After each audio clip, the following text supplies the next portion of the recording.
Word the Federal Reserve will allow the nation's largest institutions to buy back stock again. Shares of the group, not surprisingly, rising on that news. Some of the better performers today, in fact. Mike Mayo is the #1 large cap bank analyst. He joins us now. Mr. Mayo, good to see you again, bud. Thanks for having me. You surprised by this news? Well, you know what? Friday night was a big day for bank stocks. It's a key marker on banks' road to redemption from the global financial crisis.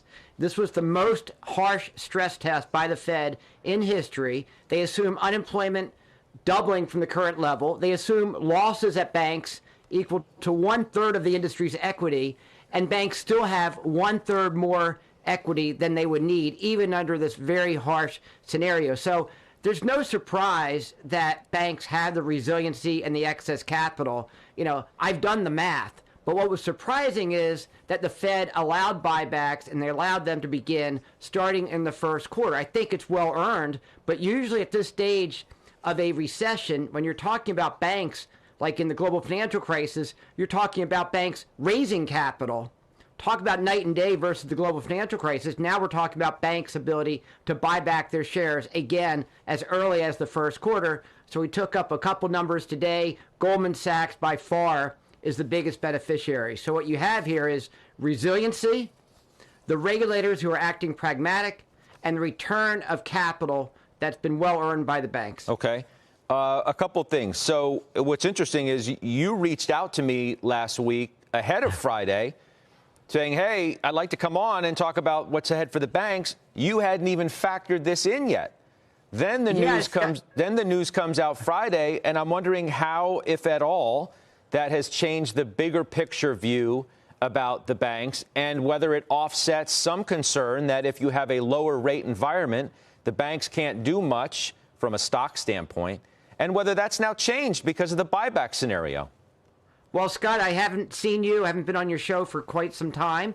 And, you know, it's holiday season, so I thought I'd get in one last time before the new year. But what we did is, and what you mentioned on your show last week, is we did increase our estimates on Citigroup, Bank of America, JP Morgan, and Goldman Sachs, because you have stronger for longer capital markets. This idea that, okay, it's a good quarter and it's done, no way. The banks are part of the solution to the pandemic-driven economy. They're helping to fund companies, whether it's underwriting a debt and equity, IPOs. Now you're talking about more mergers, trading, acting as intermediaries. So we increased our estimates last week for stronger for longer capital markets. But now the icing on the cake, which we were not relying on, is an earlier than expected return of capital through the way of share buybacks. In fact, 6 months earlier than expected. So this is just one more reason why banks have turned the corner ever since Pfizer Monday. That was November 9th. Since November 9th, bank stocks have outperformed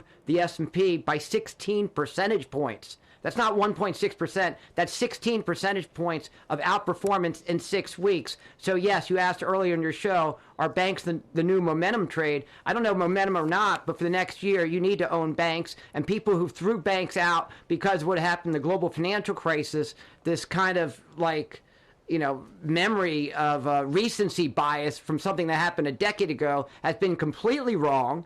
And when you do the math, when you do the work, you say these stories that drove banks for their worst year-over-year underperformance until November 9th, that was just a story. When you look at the reality is, you know, banks' earnings are fine. They're going to be better than people expect. And at the same time, banks are providing financing. They've revamped branches. They've created, you know, small business systems and other systems to deal with customers. And they've been doing all this with over 80% of employees from home. So not only do you get the earnings benefit, but we think you get a re-rating. And if banks perform through this recession the way we expect they will, then you could have an extra re-rating on top of that re-rating, because banks finally show they have the resiliency, they're bond proxies, they're annuity-like earning streams, and anything else that's a bond proxy has really skyrocketed except for banks. Yeah.